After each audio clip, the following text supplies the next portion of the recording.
Starting out in Total War Warhammer 2 can be a little daunting. If it's your first Total War game, if you're playing the Mortal Empires, if you're playing the Vortex campaign, all of it can be a little strenuous to jump into head first. So in today's video, I want to make what is essentially the base mechanics guide for everything in the Total War Warhammer 2 universe. This will apply to every race because it's going to be general, even though we're on the High Elves right now. But this will pretty much be the video that you should watch first if you're just jumping into the game. If you're curious about the individual mechanics of a specific race, there will be a video for that and those individual mechanics. But this is just, again, to cover all of the mechanics for the game as a whole that pertain to everyone. So it's pretty much a base mechanics, general mechanics breakdown.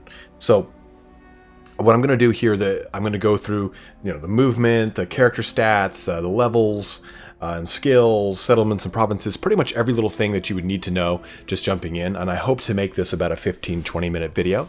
I'm going to put timestamps to where each one of these quote-unquote chapters, I guess you could say, of each one of these mechanics will be, so you can hopefully jump to one of those if there's one that's confusing you or you need a refresher. So without further ado, let's get going on this, huh? Start out with the movement and stances. So let's bring up our little HUD here, and we see Tyrion's Grand Army. Now Tyrion can move all over the battle map as he so wishes. I can hold down right click, and this little yellow arrow will pop up as I need it to go. Let me press K because that's annoying. So you can see here that you've got some different things that pop up. You've got this darker colored kind of yellow shape here. That is his movement range in his current stance. He can move to another stance that allows him to go to this dotted line with the, I guess, a lower opacity yellow region. Now, beyond that, you can see that the arrow stretches from yellow to red to this like kind of light blue cyan color, then all the way out to this darker color, then again, and it should stretch only about 4 turns in length. So what this tells us is that these are the amount of turns. So if I hold down right click here, he will continue to move that distance. I'm going to load back in here real quick, but basically what that distance means is each one of those little marks, those hash marks, basically denotes the amount of turns it's going to take to get to that location. Is it going to be 1? That'll be just the yellow. Is it going to be 2? That's going to be the red. Is it going to be 3? That'll be the cyan. Then the darker color will be the 4th turn, so on and so forth. And you can queue up those moves. So basically, if you want a character to go very far across a long distance, you can just press that button and he will move that distance over time. You don't have to keep doing it every turn. So that kind of covers the overall movement. And you can see right here his movement range. As you drag this away, you see that meter filling up and going down. If I take off my finger off a right click, it'll move that distance, but this gives me a sense of where I'm going. Now, outside of the movement range, you can see here that there's some stances. Now, I'm not going to cover this because that's specific to High Elves, and we'll cover that in any High Elf video we do. But there's the 4 main stances you can have are stance none. You traverse the world as normal. Nothing happens, nothing changes, nothing new. Then you've got march. Now, march is pretty important. March is really good if you want to get somewhere in a hurry. That's when. So if we take a look at these two shapes here. If we click it over from here's normal, that's where it's going to end. If we click it to march, you can see he can move much further, and we see his normal distances than the dotted lines. You can see the difference. Your campaign movement range is increased by 50%. You cannot recruit any more units. Your vigor in battle, which means anytime you jump into a battle, your units are already at tired, which is not good. Tired is below winded, so it's normal, winded, tired, and that's not good. I think exhausted is the last one. Now, should the army be attacked, retreat will be impossible. Meaning otherwise, if your army is attacked once, you can retreat from it, or you can suffer a loss and not be completely wiped out, unless you're caught in march stance. And lastly, you cannot initiate a battle yourself. So you really expose yourself, but it's a very good way to traverse a long distance, say up the coast of Ulthuan here, to get to some of my northern territories when they're in danger. So it does have its purposes, definitely. Now, another stance here is in camp. Now, the important thing about in camp is that it allows you to reproduce units. You can start to pull from the global recruitment, which is very important if you're in a position where you're in the middle of enemy territory. You need to start replenishing and recuperating your units. This allows you to do that. So campaign movement range does require 50% to adopt, whereas stance march, you have to have not moved at all in the turn So if I've not moved, I can assume stance. If not, well, gotta stay in normal stance. Now, if I've only moved 50%, I can assume encampment, which allows me to replenish and access the global recruitment pool, as we said. I'm immune to attrition, which is important in, say, chaos or undead infested territories, or anything that would be contrary to what would be good for you. But you can even use that in, say, some snowier places that would inflict attrition. Also increases your leadership and melee defense, because it's basically giving you a small fortification if you get attacked, and you can't move during it. So, important things to note when you pop into encampment mode. Now, I pop back here in normal. There's one last one, and it's called Ambush. Now, it does require 25% of your movement to adopt, and what it does is it allows you to pretty much attack a unit and get you're basically hidden. So if someone moves into your ambush range, which is this red halo around my character, that is the range in which you have a chance to ambush them. And if you ambush them, then you can deploy around them 360. Their units don't get any chance to deployment, and you pretty much have superior jump on them. Now, what's important to see here is now, if I look at the campaign map, I have Tyrion selected. I drag my cursor over here. It says Province Calidor, Terrain, Grassland, Ambush Success Chance 45%. Now, if I don't have any modifiers as a part of my character's skills or anything of the sort, that is what is going to allow him to... He's going to have a 45% chance to ambush someone if they come into his little red halo. But that pretty much covers us when it comes to just the movement and the stances as a whole. I wanted to go over those because it's pretty much the most important thing. That's going to be how you're moving around the entire damn game. But we should probably now move, aside from that, into the actual character stats. So if we go left here into character details, we click that, we can see a nice little kind of cutout here of Tyrion himself. We see all of his stats themselves, his constant perpetual effects that are running, his battle effects. These are effects that are triggered as part of his traits, his followers, or his respective skills. And then his campaign effects, which are again part of his traits, followers, skills, and weapons and armor. Now, let's go over the armor effects really quick. Now, you've got your armor, how resistant a unit is to missile fire and melee attacks. Now, this is 140, which is considerably large. Not a lot of lords have that, so you can see that Tyrion is definitely a very tanky lord. Now, this pretty much is his ability, is how much damage he takes when he gets hit. And this jumps down, and this pertains really to missile fire. That's important to note. So missile and melee attacks, which is complemented by melee defense, which we'll talk about in a second. I want to go in order here. Now, leadership. So that pops up here. A unit with higher leadership is less likely to rout in the face of danger. Leadership is improved by experience in battle. Now, he has a 90, which is very significant. There's no real rule of thumb to say okay, 90 means that if he suffers X, Y, and Z, he won't flee. It just means that there are certain modifiers that kick off when you're in battle. Say being flanked, being outnumbered, having terror or fear affixed to you. They have an actual numerical number of negative points. With 90 being your starting point, you can see that actually means that you start at a much higher and less likely chance to just flee the battlefield. If we were to look at Skaven or at Greenskin, that number is going to be much lower. Speed is pretty self-explanatory. It's how fast a unit moves. 100 is very significantly fast. Is very fast. Illyrian Reavers, which are very fast, as it even says on them, their speed is 100 as well. So you can see that he moves at quite a quick speed. Now, melee attack here is a little bit different. So this determines the chance to hit something, not how much damage you will do. And it's not an 84% chance. There's a lot of behind the scenes action that's going to go on with that. But if we hover over this little icon here, we see that he also has poison. This is where you're going to see flaming attacks, which will appear as a little flame icon, magic attacks, which will appear as a little swirl icon, very similar to this right here, a blue swirl looking thing. There's frostbite attacks, there's sundering arm, there's very different types of melee attacks, and you'll see them displayed right here. Move on down to melee defense. Now, if melee attack is the chance to hit, melee defense is the chance to be hit, while armor neutralizes the amount of being hit.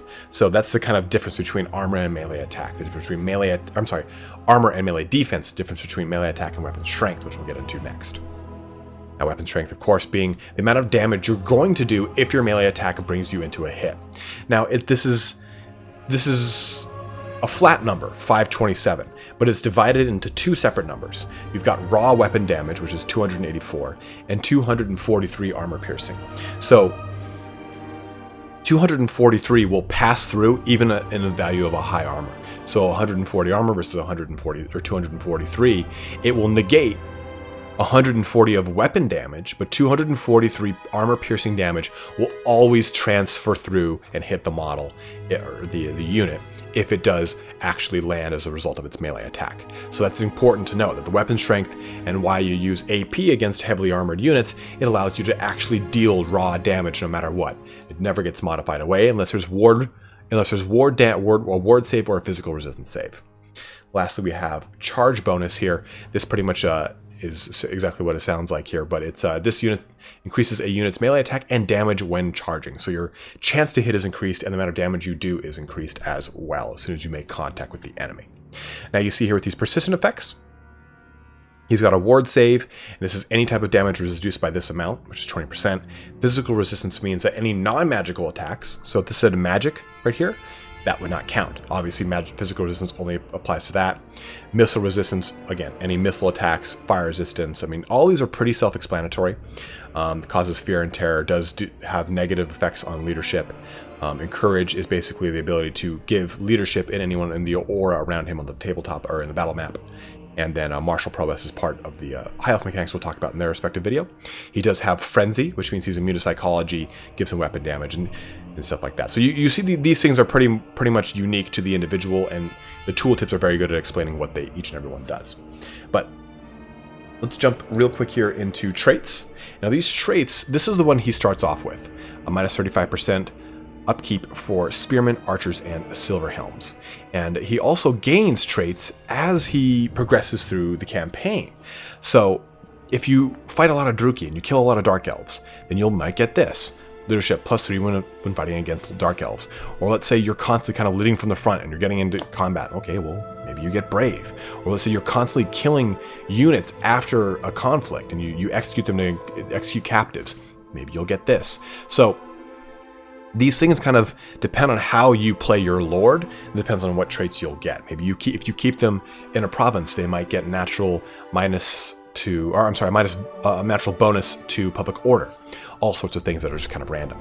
Then with the followers and banners, you get these as well. Just playing through the game as you attack and kill enemies, attack and take cities, you gain these things over time. Razor, any kind of banners, Razor Standard, Banner of Eternal Flame, Scarecrow Banner, you affix them to units. That's these small symbols down here. That means that, okay, if this banner is on this unit, it now does fire damage and it has increased weapon damage.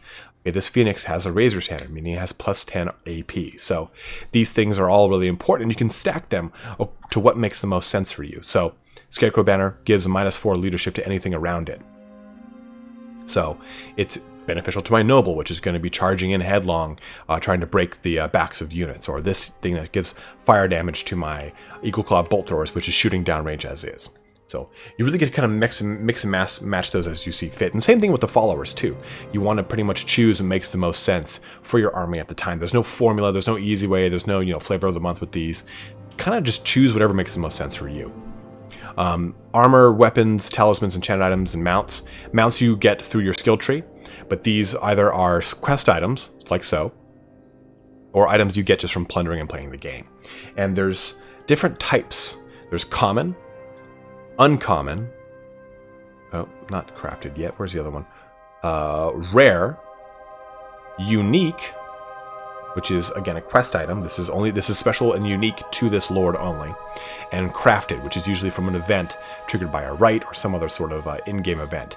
And this is kind of outlier from the common, uncommon, rare, I guess you pantheon and a spectrum.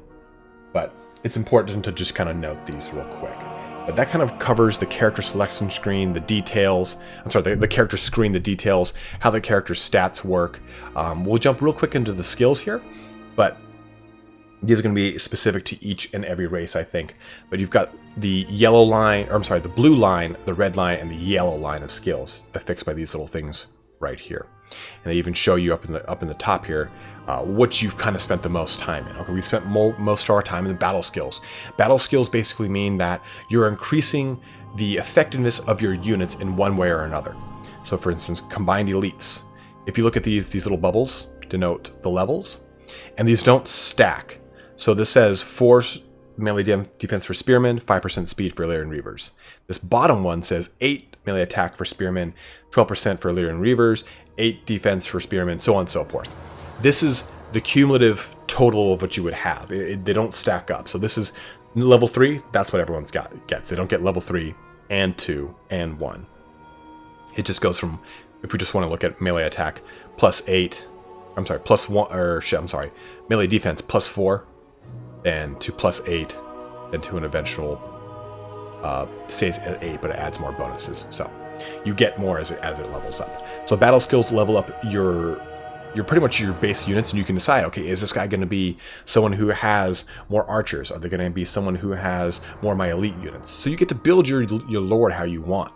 Then the blue skills are campaign skills. It's stuff that has to do with the overworld. So do you want stuff that helps your public order, helps your trade, helps your recruitment costs? That would be your blue line, your campaign skills.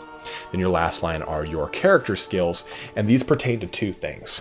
You've got this line, which is always going to be towards your character's combat abilities, like Valor of Ages, increasing your weapon strength or your melee defense. And you've got your lines above that, which are going to be different for every lord here, so I don't want to spend too much time going into the nitty and gritty, but basically, any line in between this line and the very top line are just skills and stuff that are either unique to that character or unique to that type of lord. Say, like, a High Elf Prince has different abilities than, say, a Dark Elf Noble, or I'm sorry, Dark Elf Dreadlord. Now, the very top line are, again, your quest items, which are denoted by this little symbol right here, and then usually a corresponding symbol of armor, or this is a weapon, so on and so forth. And those quest items then unlock a quest that you have to do multiple stages to then ultimately culminate in a battle that you then unlock, and you have that weapon. But this will automatically unlock. You don't have to spend points into this. These are all, these bubbles denote the cost, the skill points and levels that you would take. But some things do bar out. So we took Majesty of Ulthuan, which gives you these things which are mainly campaign buffs, rather than the Bloodline of Anarian, which gives you mainly character buffs. So you kind of see how you got to see how you want to build your lord out. But that covers our character stats, levels, and skills. So let's jump into our next area here with settlements and provinces. We'll take a look here at Val's Anvil. Now, it's important to note here. So Val's Anvil has got 2, 4, 6, 8 slots. This is your capital, your provincial capital, as it were. Every single province will have settlements, 1, 2, 3, sometimes 4. And those provinces will be relegated to 4 build slots. You can see here that we don't have complete control of the province. We've got our capital, we've got another settlement, and then we don't have Taurus Thai. So let's jump over here to Lothern. Now, one important thing I want to point out with Lothern here real quick, since we are playing on the High Elf map, this symbol denotes the actual capital of our faction as a whole. Whatever faction symbol is, I mean, all these have faction symbols, obviously, but they'll have a special little flourish very specific to that faction that denotes that that is your capital. Important thing to note, point of pride, what have you. It doesn't have an effect like it did in Total War Warhammer, I'm sorry, Total War Rome 2, where your distance from the capital meant increased public order, stuff like that. But certain capitals, certain starting capitals, have a higher amount of slots here. So you can see Lothern has 2, 4, 6, 8, 10, while Val's Anvil only has 8. So that's an important thing to note when planning out your entire, I guess you could say, settlement layout, your province here. So let's go into the individual stats over here before we go into how to build, roughly how the best way to build a settlement up, and then we'll go into each one of these tabs. So, for one, we own this entire province, so that allows us to give some commandments. These really cool commandments that they're different to every single faction. So this banishes corruption. Every single one of these will have a persistent bonus that will stay in effect the entirety of the time it is activated. Once you select it, it takes a turn to activate. Then once it's activated, it is there until you swap it off or change it. So you got to really, you can pick and choose how you want to do that one. So let's start at the top here. We'll just start with growth. It's going to be the easiest. So let's read right from the tooltip here. Growth creates population surplus, which is required to upgrade your settlement, allowing you to construct additional buildings. Now, we have a really cool little 682 out of 750, and we know every turn we're getting 155. It even tells us right below that turns until surplus are just 1. So we know we'll have a third growth point, which is this right here, a population surplus in a turn. I think this is leveled all the way up. Okay, perfect. It's not. So each one of these, the first square on every single one of these settlements and provincial capitals requires population surplus to advance. So you can see it's going to take 5 to make the Spired Citadel, the last and the 5th innovation or upgrade to Lothar. But if we take a look over here at Baal's Anvil, we see it takes 4 to get to the 4th one and 5 to get to the 5th one. We're already producing the 3rd one at Calidor's Repose. We can see at other locations that so this one, for example, we've got the first one produced, the second one's made.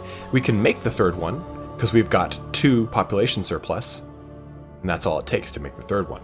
But if you do that, you then remove the ability to make your citadel faster. So you have to pick and choose what you want to do. Do you want to have a provincial capital that's bigger first, or do you want to build out your settlements first? My personal opinion is that you should build out your provincial capital to rank 3, and then build your settlements to rank 3, and then finish your capital. The reason for that is with every single innovation of your capital, you get 2 more building locations. So with their last one being the final one. So that's important, but in the early game, you need these buildings here because you want to be able to use tier 3 buildings in them. And we'll go into that in a second here. But again, I would go level 3 provincial capital, then level 3 settlements, then level 4-5 provincial capital. Want to make sure I covered everything here on this growth thing. Yeah, got it all. And this shows you again, you want to be able to make sure that you increase your growth ASAP. Growth is probably tantamount and the most important stat to grow in the early game, or anytime you first capture a settlement, and we'll go into how to build those out. Then next you've got income, tax, and public order. Kind of hand in hand, but not really. So you've got your wealth and your income. I can see that as a whole, the province makes $1,600 or 1,600 coins, doubloons, high elf, high elf drachma. I don't know what the hell it is. And I can see what's producing the most. Lothar, Glittering Tower, and Tower Lycian, really dragging ass here. But I know that the taxes also multiply that number, giving me a total of increased 18%, so giving me 1991 per turn. Now my public order, I can see also, it's currently at 5, and it's going to increase by 5 every turn. Now, it's important here because you can see what is affecting your public order. The difficulty level is -2. I think I'm on very hard in this campaign. If we're on very hard, that difficulty level negative modifier or penalty would increase. So I think very hard is -4, and I think legendary is -6. I can't remember off the top of my head, but the higher you go in difficulty, the more that penalty kicks in. Taxes also, obviously, because who the hell wants to pay taxes, negatively affect your public order. But what does public order do? Why is it important? Why is it a big deal? Well, we'll get to that when we talk about province effects, but it's important to keep it as high as possible. Obviously, if you keep it in the negatives, it's not good. If I take a look all the way over here, toward Dranil, it's got -91. And I can see why. Military presence and military crackdown and characters giving me huge bonuses. -6 from buildings, -4 from taxes, -3 from rating, -2 from difficulty level. So you have to be very aware of these things. Now, I want to talk a little bit about corruption real quick before we finish off public order, because public order is talked about more in the provincial effects. But I will say this: you want to maintain that 100 public order. If it drops to -100, you will have a rebellion. A revolt will pop up, and it's usually by the provincial capital. So it'll pop up in this vicinity here. And, well, actually, it'll pop up where it says Lothar, not where it says the other. So this is, if I hold down right click, it says Engarial, which is that province. This says, or settlement, I'm sorry. This is Eastern Glittering Tower. This is this settlement. I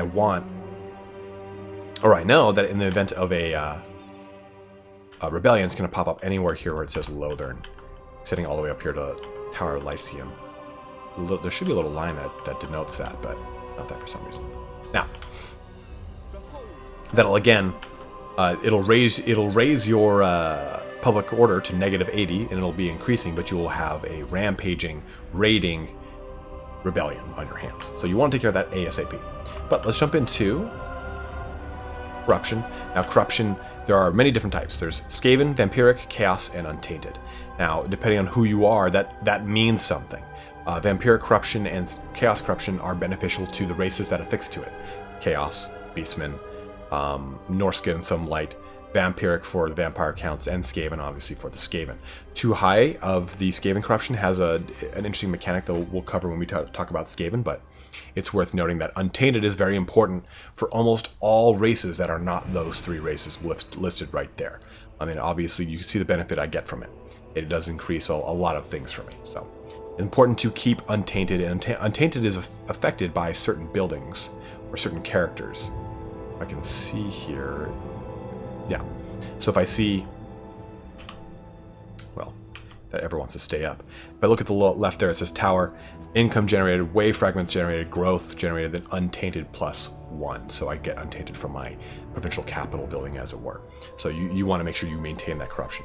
Now, province effects are things that stay in effect permanently. Now, this is, again, Untainted, so this enables attrition for vampiric undead armies.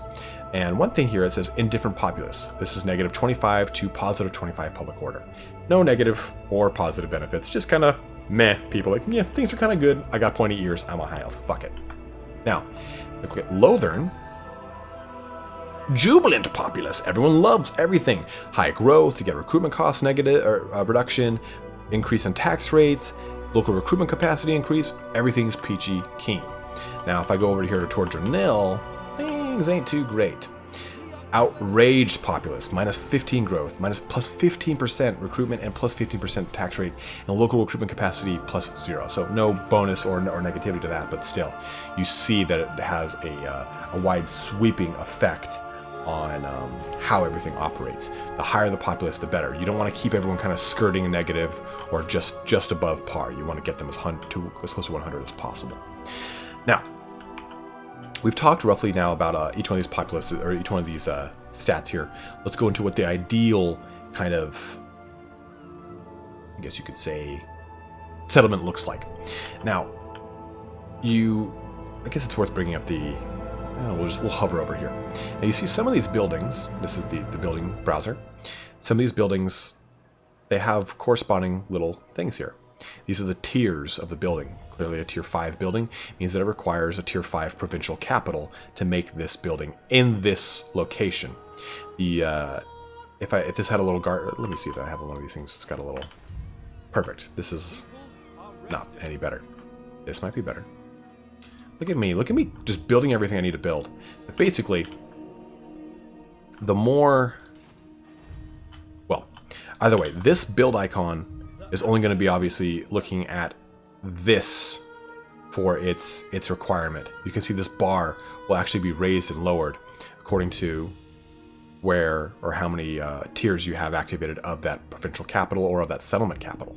So you want to, again, raise this to rank 3 and these to rank 3. And ideally you want to have one military building here, a tier 3, limited tier 3 building. If we take a look at this building browser button, it shows us all of the basic military and the advanced military structures. So advanced military I would hold out for my provincial capitals because they require 3, 4, and sometimes 5 rank provincial capitals. Now the basic military only requires up to tier 3 or just tier 3 once. So they are best placed in a settlement to free up some room for the advanced military, for ports, which always require the tier 5, for any kind of landmark, which you can see the Core of the Phoenix King is required here for Lothern. And then also for any kind of infrastructure building that is over a tier 3 requirement. So we can see that the Elven Gardens progresses up to the Elven Court at rank 4, and we see that the Plaza has a rank bonus at every single rank of the provincial capital up to an amphitheater. So ideally, what you want to do for any and all settlements, that's the smaller, the four spaces, you want to have a rank 3 minor settlement building ASAP. Actually click over here. Then you want to have a rank 3 growth building ASAP. Growth should be the very first thing you build in a new settlement, period. If you don't have a new settlement and you just have the provincial capital, build growth. That's what allows you to expand and grow the entire settlement or province as a whole. So it's extremely, extremely, extremely important. Then you want to have, typically, depending on where this is, if it's kind of on the forefront, I would build a defense building, because this allows you to have a much more stable garrison, so you don't have to rush around trying to stop any rebellions or any kind of forlorn attackers. Because even if they do attack and they sack the settlement, at least you'll have weakened them so much by the time your army gets there, you'll be able to do a lot of damage. Now, then your third slot is kind of a wild card. You could build a resource, which is unique to that location. You could build income, which I would almost always recommend unless you have a resource available. So let's take a look at Tower of Lycian here. I went with a military building. I went with growth, obviously, but I went with resource over going with defenses because it was centralized in the middle of my empire. I wasn't worried about it. The Glittering Tower, on the other hand, was kind of a little bit more on the forefront. Look at the location of it. It's right here. If someone wants to invade me from the south here, it can happen, so I wanted a little more defense. So as a result, we went with a Royal Garrison, a tier 3 rank up on the defenses. Then we went with the Glittering Tower Lighthouse, which is a landmark. So if you have access to a landmark or a resource, I'd always build that over a defense, or even military, depending on what you need in that location. But we then went with the Elven Cavalry Farrier here. Now, obviously, I made a mistake here. I shouldn't maybe have put the Grove here. I can, at this point, maybe even knock out the growth building and put the Grove there, but you'll kind of adapt your province as the game progresses. I've had games where I knock these things out and swap in something else whenever I want, and just kind of play it as you see the game evolving for you, because this is going to be your frontier when the game starts, and as you expand out, if we can take a look, see, obviously, I've got way more land, so it's not a frontier for me. But that kind of covers settlements, provinces. Oh, I'm sorry. I forgot to go over the garrison details button. So if I'm taking a look at these, at Lothern as a whole, and I click this little button right here, or press number 2, I can look at the Lothern, Tower of Lycia, and the Glittering Tower. Now these are all dictated by the defense buildings, or by the actual provincial capital, or maybe even buildings in the entirety of the settlement. They will give me an increase to my what's it called? Garrison. Now, let me look for it. See now, where is it? Where is it? Where is it? Some of them will say it on here. Now, if we take a look at the Lothern Elven City, at the very bottom, provides garrison 2 Eagle Claw Bolt Throwers, 2 Silver Helms, 1 Noble, so on and so forth, etc., etc. So, building provincial capitals does increase the garrison that, which is huge. So I can see this gives me 2 Illyrian Reavers, minor settlement, just their capital, 2 Illyrian Reavers, 1 Noble, 2 Spearmen, and 2 Archers. But then the garrison itself gives me more Silver Helm, or a Silver Helm, more White Lions, so a Great Eagle, some more Lothern Sea Guard, so it makes it a very defensible army. And you can see here, it's pretty sizable when you see it all in motion. We took a look at the building browser to take a look at everything. This is really handy for planning things out, to see what buildings you want where as you click the corresponding buttons to kind of light that up. Then we've got the Recruit Lord button. This allows us to see 3 things here. This is going to be the unique resource for whatever faction you're playing, which might not be there. This is going to be the upfront cost. This is going to be the upkeep cost. It's going to be increased every time you've got them. Every time you've got them on the board and not dead, which is, we'll go into upkeep in just a second here. But pressing recruit will recruit them at the location we have targeted, which is Lothern. If I press this button, it'll pop me over to the next province and so on and so forth. So wherever you've got them selected is where that lord will appear, which can be handy when you're in the middle of a rebellion or stuff of the sort.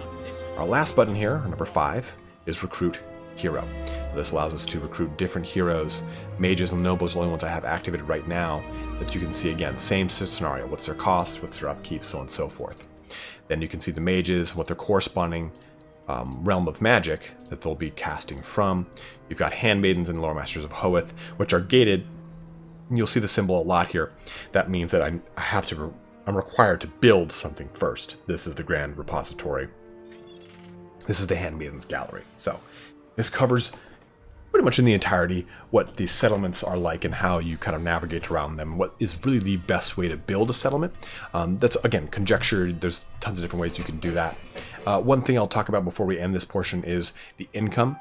We can see the entirety of my income, how much of it's from taxes, how much is from trade, and what the total is. So I know I'm getting $9,000 a turn, or 9,000 drachma. Now, I know that my army, as a result of just me having a ton of soldiers out in the field, costs 7,000, plus the raiding that is occurring somewhere. I don't really know where, actually, to be totally honest. Oh, we can see this guy's detracting 138 from me every turn. Now, as I reduce my army or my lords, that army upkeep drops and my income predicted per turn goes up, but you pretty much want to live or die by that green number. If it's red, you're in bad news. This is my total treasury, of course.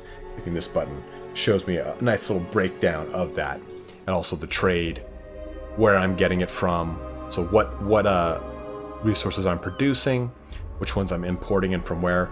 This is not important all the time, unless you've got certain things that require these resources, like say the Tomb Kings, the dwarves, forging mechanic, or certain things require iron and so on and so forth. So you'll see what's important for you, and you can see which one's your biggest trade partner. I know that Illyrian is my homie and bringing in damn near 1,200 elven drachma a turn. So that treasury button really kind of gives you a really good breakdown of everything, and then you get a real nitty gritty for those of you that have numbers and click details and really see where all of this is coming from. Where your last turn was, what's next turn going to be like, what was this turn, so on and so forth. That kind of covers trade and the income as a whole as well.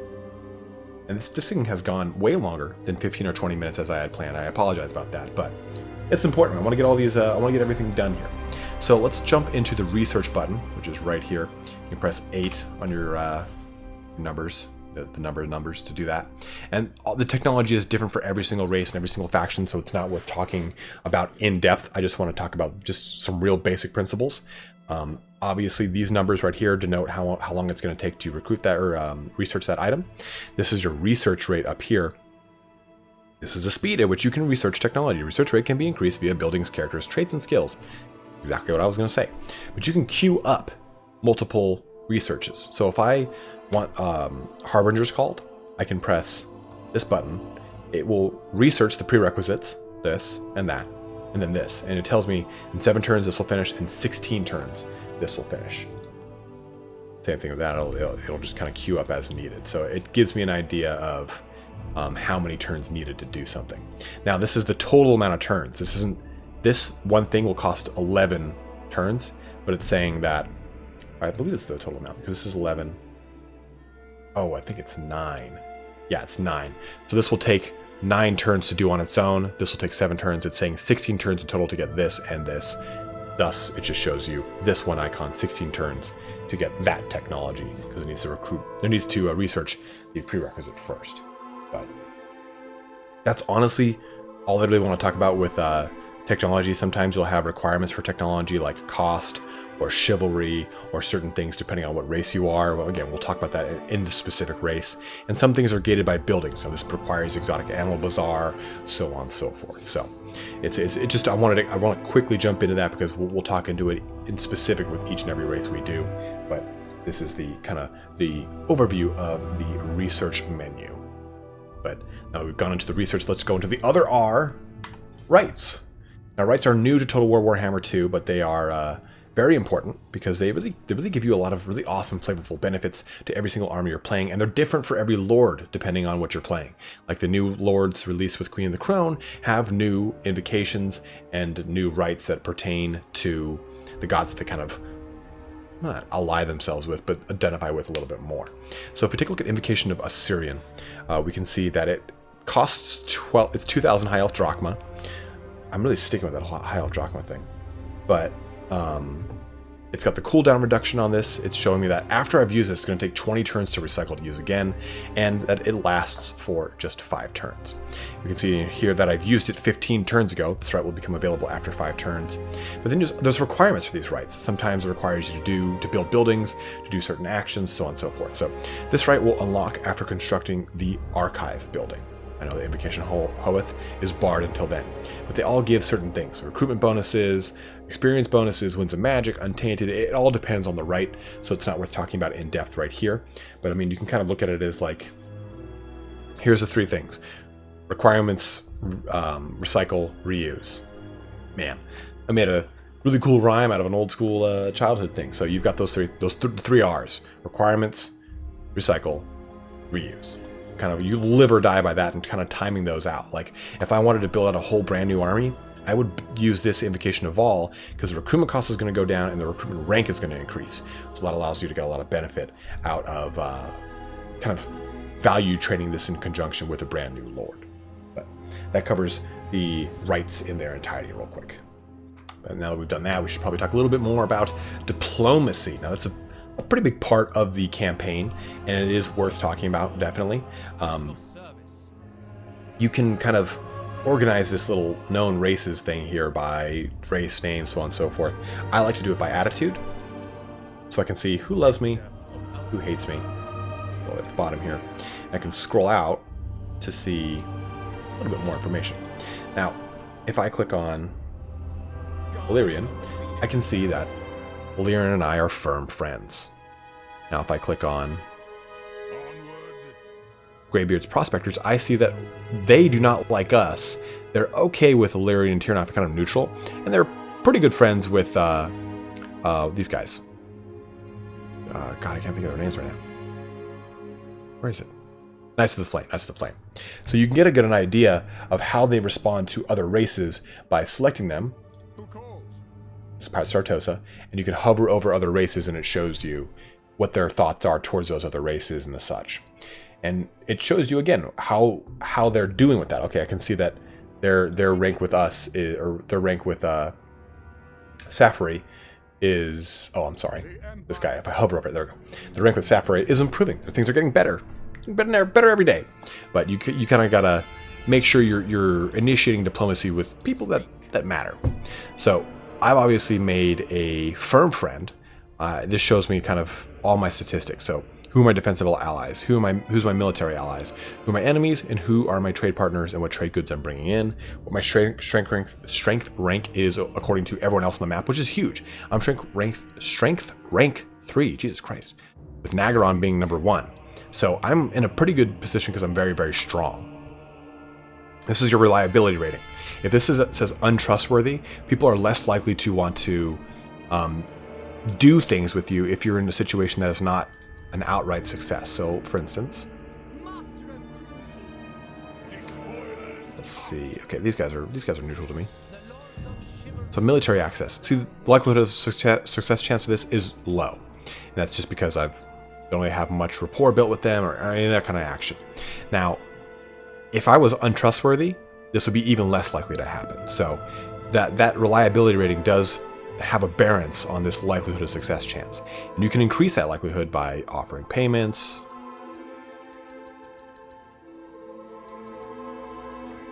It still doesn't like it. Well, he can go fuck himself.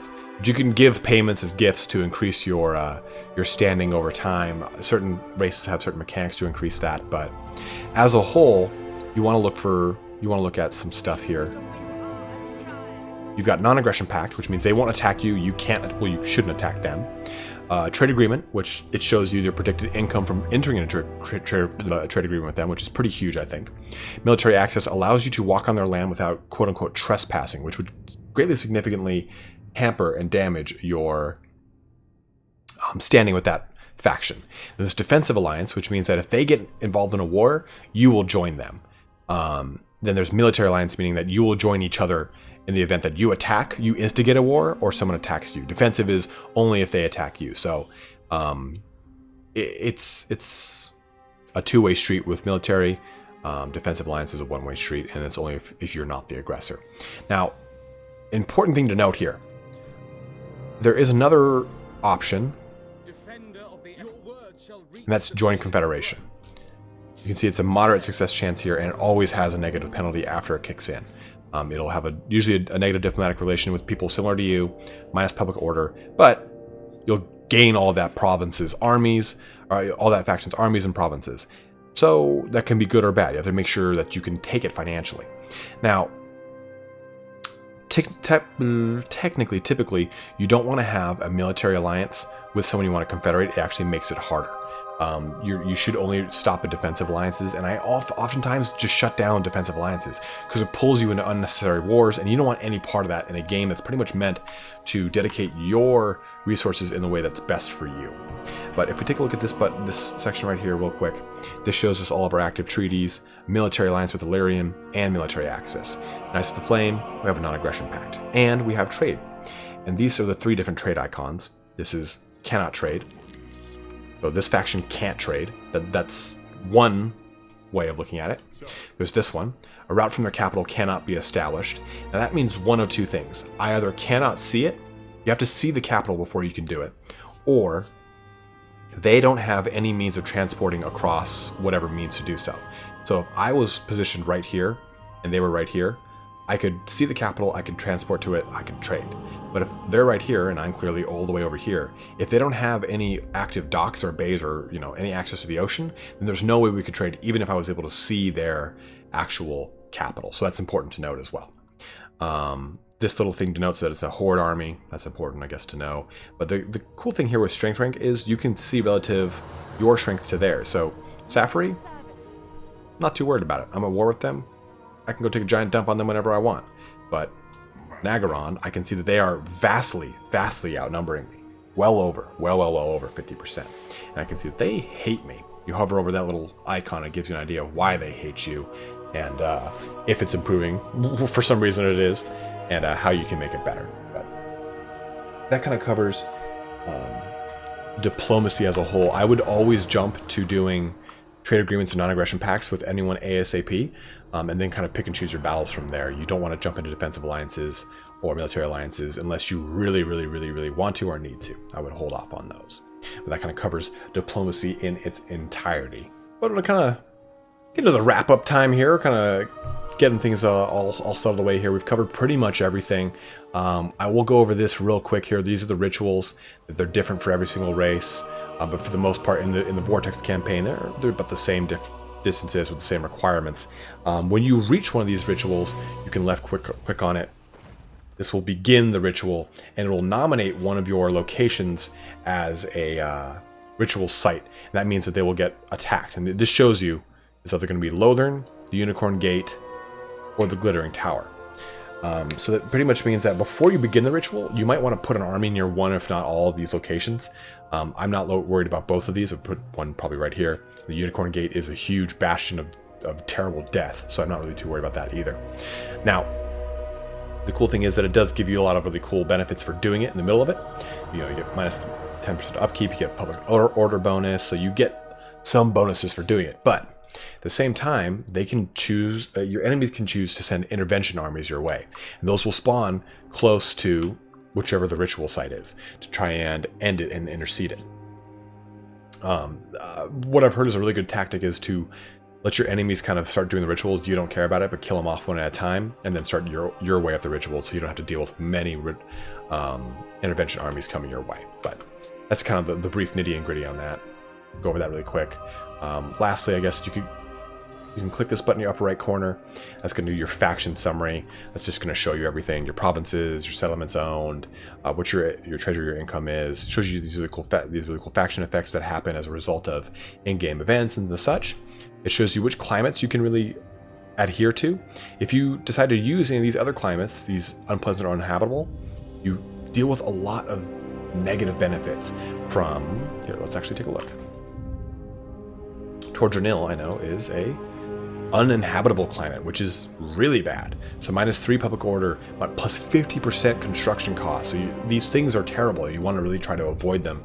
I'll be honest, I should not have taken these. I should have either raised them or let my allies take them, because now I have to deal with all the negative benefits of having these locations. So it is worth noting that. Now,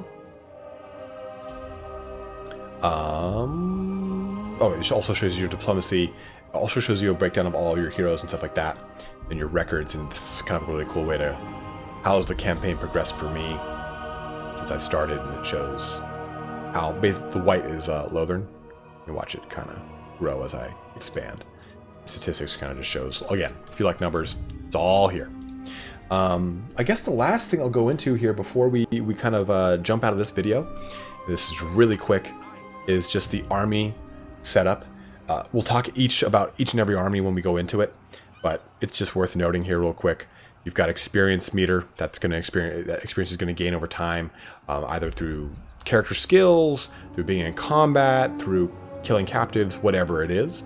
The health of the unit as a whole, that's important to note. You're in the amount of units and the size, so that means that denotes that it's a small unit, infantry unit. This denotes that it's a large unit. Anti-large would affix to that. Same thing with a monstrous unit, which looks like this. Let's go over to the Phoenix real quick. There. Kind of the same looking. Large, I guess, looks the same as that. I thought I had a different logo for that. Well, either way. Either way. And then these little chevrons here are your unit's rank. And those ranks, you can see here, the difference between Lothern Seaguard rank 4 and rank 5 is 1 leadership, 1 melee attack, 1 melee defense, and 1 missile damage. But I mean, if we want to take a look at rank 7 archers, I'm trying to find like some larger disparity to really show it off here. I guess I don't really have anything.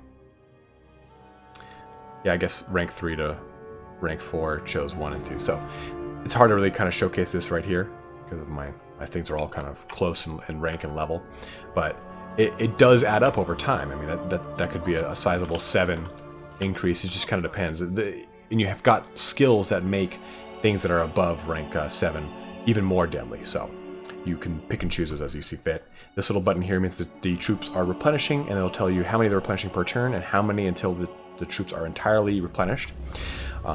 Also, lastly, you can click these 2 buttons. This will disband it if you don't want to pay the upkeep, which is going to be happening every turn. Or, let's say, other than disbanding this, why don't I just consolidate these 2? Or these 3? I can press this button. Merges them. So, okay, now I've got 1 full strength and 1 almost full strength. I can do that again and merge those. Okay, now I've got this guy who I can now disband if I want to. So you have to be careful with that, because if you merge, say, a really low rank into a high rank, you'll lose a lot of those ranks. So you got to pick and choose your battles there.